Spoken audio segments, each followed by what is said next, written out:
Hey Commanders fans, get ready, because today we have exclusive news about our team, and you can't miss a single detail.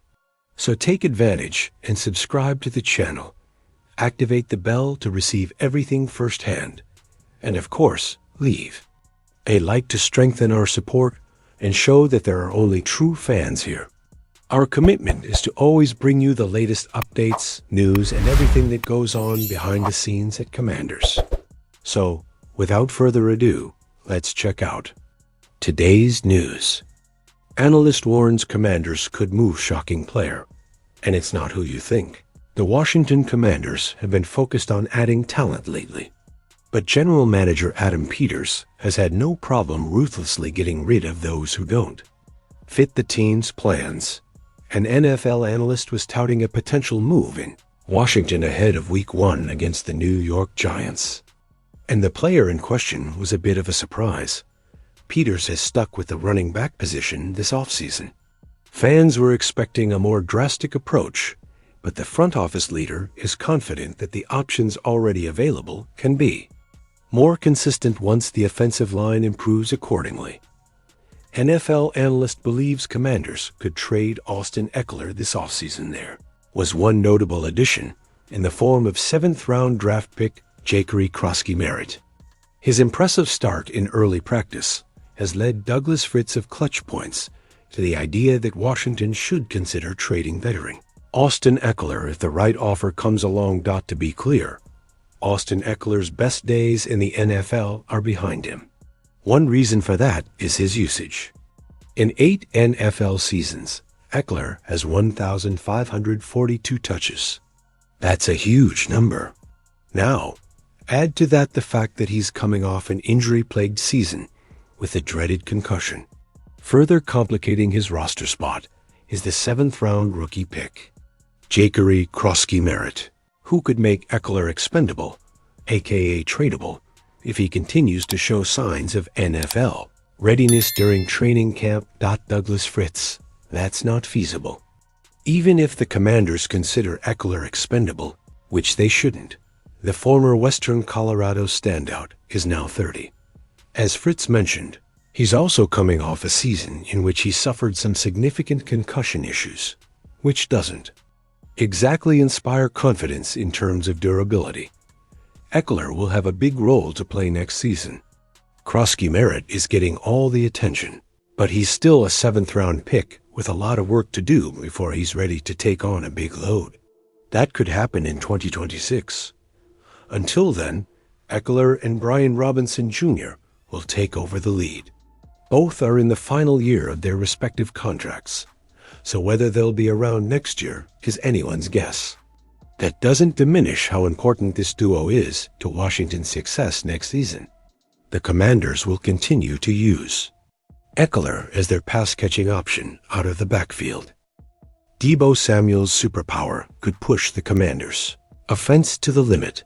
There was a lot of hype surrounding the trade of Deebo Samuel Sr. to the Washington Commanders this offseason.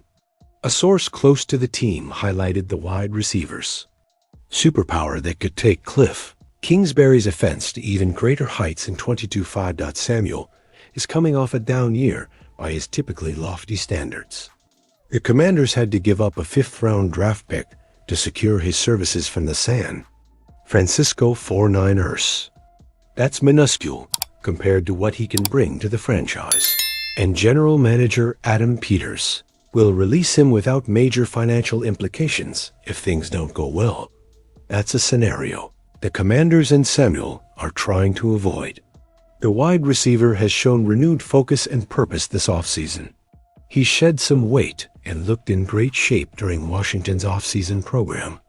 The former 2nd-round pick is eager to silence his doubters, and this is the perfect environment to silence them all. Deebo Samuel Sr. is a perfect fit for the Commanders.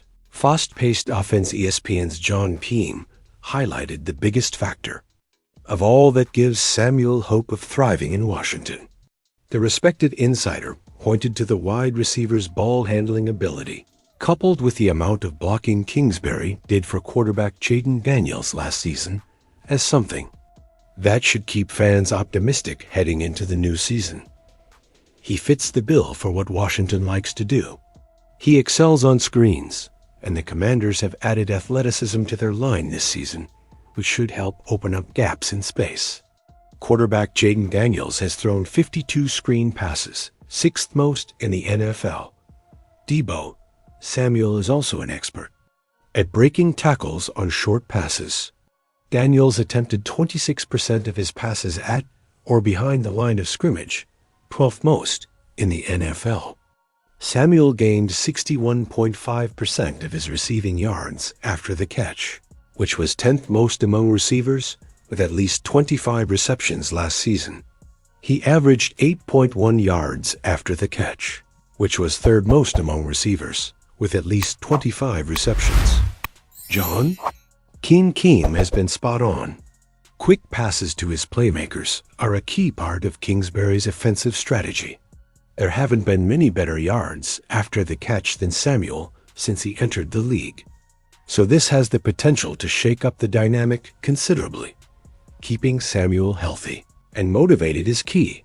The Commanders hired Wes Welker, largely because of his previous success working with the South Carolina wideout.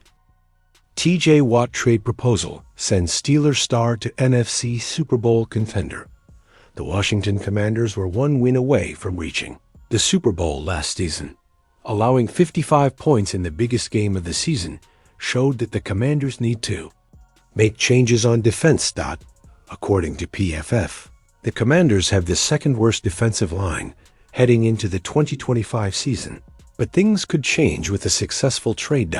In a recent article by Corey Woodruff of For the Win, he proposed that the Commanders trade their 2026 first-round pick to acquire T.J. Watt from the Pittsburgh Steelers, who could be traded due to a contract dispute.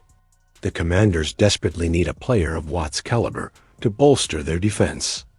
Long-term, Woodruff said, while Washington didn't land a top pass rusher this offseason, it could make a similar trade to Detroit and throw caution to the wind in its quest to maximize quarterback Jaden Daniels' rookie window. Watt has been an extremely productive player throughout his career. During his time in the league, he recorded 108 sacks and was a finalist for the Defensive Player of the Year award 5 times, winning the award in 2021.